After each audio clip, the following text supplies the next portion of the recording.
حضرت سلمان فارسی رضی اللہ تعالیٰ عنہ ارشاد فرماتے ہیں کہ شعبان المعظم کا آخری دن تھا، اگلے دن رمضان شروع ہونے والا تھا کہ رسول پاک علیہ السلام نے ہمیں رمضان کی فضیلت پر خطبہ ارشاد فرمایا۔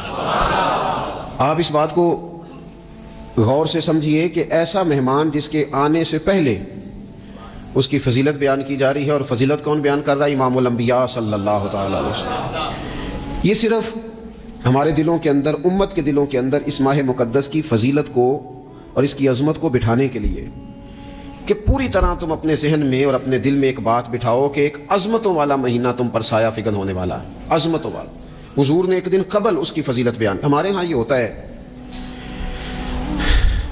کہ ہم کسی چیز کی اہمیت کو لیتے ہیں لیکن سمجھتے ہیں کہ یہ کوئی روٹین ورک ہے، یعنی نارملی ہر سال رمضان شریف آتا ہے، اپنے وقت کے حساب سے چاند بدلتا ہے اور اپنے وقت پر رمضان شریف آ جاتا ہے۔ ہم سمجھتے ہیں کہ مطلب روٹین کا ایک معاملہ ہے، ایک روٹین کی چیز ہے۔ لیکن اگر آپ اس کو اس نظر سے دیکھیں گے نا کہ اس مہینے کے آنے سے پہلے، یعنی ابھی ایک دن بعد آنا ہے رمضان کو، اور آنے سے پہلے حضرت سلمان فارسی فرماتے ہیں کہ نبی پاک نے ہمیں باقاعدہ بلا کے خطبہ دے کے رمضان کی عظمت ہمارے دلوں میں بٹھا، یعنی فکری طور پر اور ذہنی طور پر امت کو تیار کیا۔ فرمایا تم پر ایک ایسا مہینہ سایہ فگن ہونے والا ہے جو مبارک ہے تمہارے لیے، باعث برکت ہے تمہارے لیے۔ تم اپنے آپ کو ذہنی طور پر تیار کرو کہ ایک ماہ نور تمہارے قریب آ رہا ہے۔ جو رمضان، اسلامی عبادات جتنی بھی ہیں نا، وہ مخصوص پوجا پاٹ نہیں۔ اسلامی عبادات میں سے کوئی عبادت بھی ایسی نہیں جس کا مقصد یہ ہو کہ آپ نے اتنے وقت سے لے کر اتنے وقت تک فلاں عمل کرنا ہے۔ جتنی بھی عبادات ہیں اسلامی، وہ اپنے دامن میں کوئی نتیجہ رکھتی ہیں، کوئی رزلٹ رکھتی ہیں، اس کے ثمرات انسانی زندگی پر مرتب ہوتے ہیں۔ انسان کو تزکیہ نصیب ہوتا ہے، اس کے باطن کو صفائی نصیب ہوتی ہے، اسے خیر کرنے کا موقع ملتا ہے، تربیت کے بہت سارے مواقع اس میں پائے جاتے ہیں، بہت سارے اسرار و رموز کے ساتھ اسلامی عبادات ہیں۔ یہ جو رمضان المبارک ہے نا، یہ جو روزہ ہے، یہ روزہ اپنے دامن کے اندر تربیت رکھتا ہے، تربیت۔ یا ایھا الذین آمنوا کتب علیکم الصیام کما کتب علی الذین من قبلکم لعلکم تتقون۔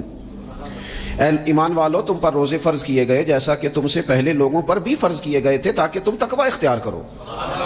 روزہ تمہیں پرہیزگار بنائے گا، تمہارے اندر سے جو نفسانی چیزیں ہوں گی انہیں نکالے گا، اور اللہ تبارک و تعالیٰ کی طرف تمہارے دل کا رجحان ہوگا، تمہاری روح کا رجحان ہوگا، تمہیں تزکیہ دے گا۔ روزہ انسان کی تربیت کرتا ہے، انسان کو روزہ ذہنی طور پر تیار کرتا ہے کہ اللہ کے حکم کے مطابق کھانا ہے، اللہ کے حکم کے مطابق پینا ہے۔ سب سے بڑا مسئلہ اس دور کا رزق کے حلال کا حصول ہے اور حرام سے اجتناب ہے۔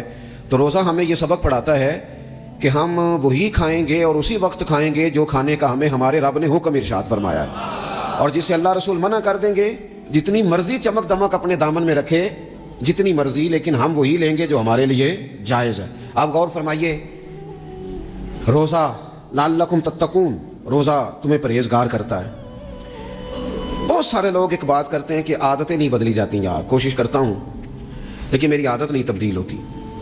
میں آپ کو ایک رائے دینے لگا ہوں، مشورہ دینے لگا ہوں، میں آپ سے یہ عرض کرنے لگا ہوں کہ موقع آیا ہے رمضان شریف کا۔ رمضان میں نا بندہ روٹین میں اپنی عادتیں بدلتا ہے۔ کسی کو سویرے 7 بجے کھانے کی عادت ہے، کسی کو 9 بجے کھانے کی عادت ہے، کوئی صبح ناشتہ نہیں کرتا، دوپہر میں ہی کھاتا ہے۔ لیکن رمضان آیا تو عادت بدل گئی، 7 بجے والا بھی نہیں کھا رہا، 9 بجے والا بھی نہیں کھا رہا، دوپہر والا بھی نہیں کھا رہا، سارے سحری میں کھا رہے ہیں۔ عادت بدل گئی، بالکل طبیعت بدل گئی، روٹین چینج ہو گئی۔ کوئی اٹھ رہا تھا صبح فجر میں، اللہ کی توفیق سے، اللہ تعالیٰ معاف فرمائے، تو کچھ ایسے بھی تھے جو 9-10 بجے اٹھ رہے تھے، کچھ الحمدللہ فجر پڑھ کے چلو کسی وجہ سے پھر سو گئے، 10-11 بجے اٹھ رہے تھے، روٹین بدلی ہوئی تھی۔ رمضان آیا تو بدل گئی، سارے سحری میں اٹھ رہے ہیں، تہجد کے وقت سب کی آنکھ کھول رہی ہے، بالکل روٹین بدل گئی، حالات بدل گئے، معاملات تبدیل ہو گئے، اوقات تبدیل ہو گئے، دفاتر کے ٹائم تبدیل ہوئے، اسکولوں کے نظام تبدیل ہوئے، مدارس کے اوقات تبدیل ہوئے، ہر چیز کے اندر تبدیلی آئی۔ معنی کیا ہے کہ اللہ نے تمہیں موقع دیا ہے کہ عادتیں بدلی جا سکتی ہیں، اپنے آپ کو تبدیل کیا جا سکتا ہے، لائف سٹائل کو چینج کیا جا سکتا ہے۔ یہ موقع آیا ہے، ایک مہینہ ہے پورا، 2-3 دن 4 دن آپ کی روٹین بگڑ جائے نا سونے کی، یعنی روٹین سے ہٹ کے آپ سونا جاگنا شروع کر دیں تو پھر وہی روٹین بن جاتی ہے، پھر اسی ترتیب سے انسان سارے کام کرتا ہے۔ تو رمضان میں روٹین چینج ہوگی، سارے تہجد میں اور سحری میں اٹھیں گے، تو اللہ کرے نا یہ روٹین قائم رہے۔ رمضان میں تو اٹھتے تھے سحری کرنے کے لیے، تو اللہ کرے روٹین بن جائے اور سارا سال اٹھیں تہجد کی نماز ادا کرنے کے لیے، اللہ کرے روٹین بن جائے، چیزیں تبدیل ہو جائیں۔ وہ لوگ جن کو ڈاکٹر کہہ رہے تھے کہ دوائی بھی کھانی ہے اور پرہیز بھی کرنا ہے، تو وہ کہہ رہے تھے جی دوائی کھانا تو آسان ہے، پرہیز کرنا مشکل ہے، تو بدلنے لگی ہے نا روٹین، آ گیا نا رمضان، پرہیز کا ٹائم شروع ہو گیا۔ لہذا بہترین فائدہ یہ ہوگا کہ رمضان میں پرہیز ہوگی، ڈائٹ پلان بالکل بنایا جا سکتا ہے، اس میں چیزوں کو بالکل مرتب کیا جا سکتا ہے۔ تو رمضان شریف کے آنے سے پہلے ذہنی طور پر اپنی عادات کی تبدیلی کا پروگرام بنائیں، عادتیں بدل جایا کرتی ہیں۔ رسول کریم دنیا میں آئے وَيُزَكِّيكُمْ، حضور تزکیہ کرنے تو آئے ہیں، عادتیں بدلنے تو تشریف لائے ہیں۔ نبی پاک نے صفائی ستھرائی کر دی، ساری ناپاک چیزوں کو نکال دیا۔ تو روٹین دیکھیں کہ رمضان میں تقوی کے حصول کے لیے اپنی عادات کو تبدیل کرنا ہے، اور اس کے لیے ذہنی طور پر اپنے آپ کو تیار کریں۔ وہ جو کہتے ہیں بچے سویرے نہیں اٹھتے، وہ روٹین بنا لیں، یہ موقع آیا ہے، ابھی سے ارادہ کر لیں کہ جناب ہم نے اس ترتیب سے اپنے گھر کو، ماحول کو، بچوں کو اس ترتیب سے ہم نے مرتب کرنا ہے چیزوں کو۔ یہ آپ ارادہ کریں، اللہ تعالیٰ مدد فرمائے گا۔ رمضان المبارک کی جو خاص فضیلت ہے، اس خاص فضیلت کو رمضان آنے سے پہلے ذہن میں بٹھا لیں، اور رمضان المبارک پورے کا پورا اس ذوق سے گزاریں کہ ذہن میں بات موجود ہو، ذہن میں کہ دراصل رمضان کیا ہے۔ اللہ کے پیارے رسول صلی اللہ تعالی علیہ وسلم نے فرمایا، اے لوگو تم پر ایک عظیم المرتبت مہینہ سایہ فکن ہو رہا ہے۔ حضور فرماتے ہیں شہر مبارک، فرمایا یہ بڑا برکت والا مہینہ ہے، یہ برکتیں لے کے آیا ہے، یہ رحمتیں لے کے آیا ہے، یہ اپنے ساتھ عنایات لے کے آیا۔ اور نبی اکرم صلی اللہ تعالی علیہ وآلہ وسلم نے فرمایا جو بندہ بھی قرب الہی کی نیت سے رمضان میں نیکی کا طلبگار ہوگا، فرمایا وہ اگر نفل نیکی کرے گا نا تو اللہ تعالیٰ اسے فرض کے برابر ثواب عطا فرمائے گا۔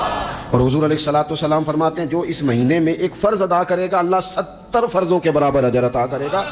اپنے ذہن میں ایک بات بٹھائی جائے، ذہن میں یہ بات بٹھائی جائے کہ یہ نا برکت والا مہینہ ہے، اس میں میرا ثواب بڑا ضربوں کے ساتھ آگے بڑھے گا، ایک ذہن بنایا جائے اور پھر ثواب اکٹھا کرنا شروع کر دیا جائے۔ پھر وہ ترتیب بنا لی جائے، کاروباری نہیں، روحانی ترتیب، کاروباری نہیں، یعنی نئے سے نئے سٹال نہ تیار کیے جائیں، مہنگائی کیسے کرنی ہے اور کس طرح کر کے کن چیزوں کی آج کل مانگ ہوگی، کس ترتیب سے سودا پہلے ہی خریدنا ہے، مہنگا کیسے کرنا ہے، اللہ معاف کرے مصنوعی قلت کیسے پیدا کرنی ہے، کمائی کیسے کرنی ہے۔ رمضان کے اندر جناب لوگ ساری ترتیب لگا کے، ساری، میرے ایک دوست ہیں میڈیکل کے شعبے سے وابستہ ہیں، تو مجھے کہنے لگے کہ ڈاکٹر بھی اپنی روٹین بدلتے ہیں اور معدے والی ساری دوائیاں بھی اکٹھی کر لیتے ہیں کیونکہ رمضان آنے والا ہے، یہ زیادہ لوگ استعمال کریں گے۔ تو وہ ماحول نہ پیدا کریں کہ ہر چیز دنیا داری ہو جائے، ہر چیز دنیا داری نہیں، ہر چیز کو ایک نیا روپ دے دیا جائے اور نیا سے نیا مال کمانے کا سلیقہ بنایا جائے۔ میں اکثر کہا کرتا ہوں کہ رمضان تو اس لیے تھا نا کہ اس میں کم کھانا ہے، تھوڑا کھانا ہے، لیکن اگر بندہ کہے کہ میں نے صبح کا چونکہ کھایا نہیں لہذا شام کو اتنا کھانا ہے کہ ہفتے سے پہلے ڈاکٹر کے پاس بھی جانا ہے، میں نے وہ سارا پوری کرنی ہے روٹین، تو پھر وہ مقصد کو نہیں نہ سمجھا، پھر اس نے اس خوبصورتی کو نہیں پایا جو خوبصورتی اس کو دین دینا چاہتا تھا۔ ایک تو رمضان کی فضیلت کو سمجھنا، اور پھر جب ہم روزہ دار ہیں، ہم نے روزہ رکھا ہوا ہے، تو نبی پاک علیہ السلام نے خود اس مفہوم کو کھول کے بیان کیا، فرمایا جس بندے نے جھوٹ نہیں چھوڑا، گناہ نہیں چھوڑا، گویا غیبت نہیں چھوڑی، بدی نہیں چھوڑی، تو اللہ کے محبوب علیہ الصلوۃ والسلام فرماتے ہیں پھر اللہ تعالیٰ کو اس کے بھوکا پیاسا رہنے کی تو کوئی ضرورت نہیں، کیونکہ لعلکم تتقون، تقوی اختیار کرنا تو روزے کا مقصد تھا۔ اور اگر اس نے وہ بات کو سمجھا ہی نہیں، استاد کے لیے صرف استاد ہو جانا ہی ضروری نہیں، اس کو پھر اپنے منصب کا لحاظ کرنا بھی ضروری ہے کہ میں استاد ہوں۔ والد کا صرف والد ہو جانا ہی کمال نہیں، اس کو پھر اس منصب کے تقاضوں کو بھی سمجھنا چاہیے کہ اب میں ایک باپ ہوں، اب میں روٹین میں وہ آزاد نہیں ہوں کہ جہاں میرا جی چاہے گا جاؤں گا، جہاں میری طبیعت چاہے گی میں کھاؤں گا، جہاں میرا دل کرے گا میں وہ کام کروں گا۔ اب آپ سرپرست ہیں، سربراہ ہیں۔ انسان دیکھیں نا، ایک شخص ہے وہ عالم ہے، اب علم پڑھ لینا صرف کمال نہیں، وہ اپنے منصب کو بھی تو سمجھے نا، اس منصب کے وقار کو، اس کے لحاظ کو بھی تو سمجھے نا۔ ایک آدمی اگر عمر رسیدہ ہے، بڑا ہے، بزرگ ہے، اور وہ چاہتا ہے کہ میری بزرگی کی وجہ سے میرا اکرام کیا جائے، تو اسے اپنے منصب کا بھی لحاظ کرنا پڑے گا۔ اس کو حضرت سعدی فرمایا کرتے تھے میں نے 18 سال کے بزرگ دیکھے اور میں نے 75 سال کے بچے دیکھے۔ حضور کیا مطلب؟ فرمانے لگے عمر ہو گئی لیکن اپنے منصب کا خیال نہ کیا، عادات بچوں والی رہی. اور فرماتے میں نے ایسے لوگ دیکھے جن کو شروع وقت میں ہی اللہ والوں کی صحبت نصیب آئی تو وہ جو بزرگی ہے وہ پھر عمر کی وجہ سے نہیں ملی، وہ اللہ نے علم اور عمل کی وجہ سے عطا فرما دی. تو اپنے منصب کا لحاظ کرنا کہ میرا یہ منصب ہے.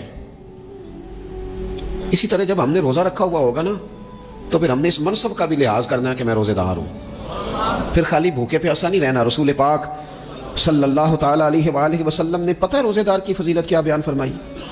اللہ کے محبوب صلی اللہ تعالی علیہ وسلم فرماتے ہیں کہ رب فرماتا ہے ابن آدم کا ہر عمل اس کے لیے ہے، روزہ میرے لیے. اور فرمایا میں خود جزا دوں گا روزے کی، میں خود جزا دوں گا روزے کی. اور حضور فرماتے ہیں روزہ ڈھال ہے. جو شخص روزہ دار ہو وہ بےہودگی سے، فحش گوئی سے اجتناب کرے. اور اللہ کے محبوب صلی اللہ تعالی علیہ وسلم فرماتے ہیں اگر کوئی شخص اسے گالی دے، اگر کوئی شخص اس سے جھگڑا کرنا چاہے تو پتہ کیا جواب دے؟ اسے کہے بھئی میں روزے دار ہوں، میرے منصب کا تقاضا نہیں کہ میں تیرے ساتھ الجھوں. اور رسول پاک صلی اللہ علیہ وسلم فرمانے لگے اوہو اتنی بڑی بات. حضور فرمانے لگے، یہ صحیح مسلم کے لفظ ہیں، کریم محبوب فرمانے لگے مجھے اس رب کی عزت کی قسم جس کے قبضے میں محمد عربی صلی اللہ علیہ وسلم کی جان ہے. حضور فرماتے ہیں روزہ دار کے منہ کی خوشبو اللہ تعالیٰ کے نزدیک قیامت کے دن مشک کی خوشبو سے بھی زیادہ وقت والی ہوگی. اس کے منہ سے جو خوشبو آتی ہے قیامت میں مشک پیچھے رہ جائے گا. اور رب کی بارگاہ میں صرف روزہ دار کے منہ سے، اگر تیرے منہ کی خوشبو رب کو اتنی پسند ہے تو تجھے بھی تو اپنے منصب کا خیال ہونا چاہیے کہ میں نے روزہ رکھا ہوا ہے، میں روزہ دار ہوں. اور میرے نبی پاک علیہ السلام کے یہ دو لفظ ہیں نا، وہ صوفیاء ہیں نا اللہ کے نیک بندے جو ساری زندگی تڑپتے رہے کہ کبھی یہ حقیقت منتظر نظر آنا لباس مجاز میں، کبھی مالک ایک دفعہ کبھی تیرا جلوہ ملے، کبھی